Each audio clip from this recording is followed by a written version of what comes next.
Don Quixote, written by Miguel de Cervantes, translated by John Ormsby, narrated by Michael Scott, produced by thoughtaudio.com. Chapter 1, which treats of the character and pursuits of the famous gentleman Don Quixote of La Mancha. In a village of La Mancha, the name of which I have no desire to call to mind, there lived not long since one of those gentlemen that keeps a lance in the lance-rack, an old buckler, a lean hack, and a greyhound for coursing, a nola of rather more beef than mutton, a salad on most nights, scraps on Saturdays, lentils on Fridays, and a pigeon or so extra on Sundays, made away with 3/4 of his income.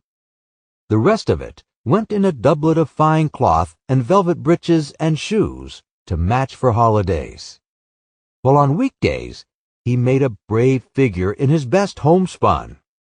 He had in his house a housekeeper past 40, a niece under 20, and a lad for the field and marketplace, who used to saddle the hack as well as handle the bill-hook.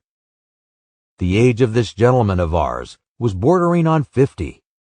He was of a hardy habit, spare, gaunt-featured, a very early riser, and a great sportsman. They will have it his surname was Quixada or Quisada, for here there is some difference of opinion among the authors who write on the subject, although for some reasonable conjectures it seems plain that he was called Quezana. This, however, is of but little importance to our tale. It will be enough not to stray a hair's breadth from the truth in the telling of it.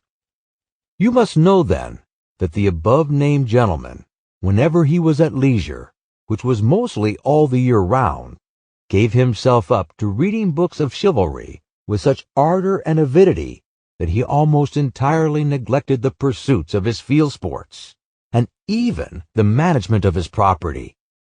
And to such a pitch did his eagerness and infatuation go, that he sold many an acre of tillage land to buy books of chivalry to read, and brought home as many of them as he could get.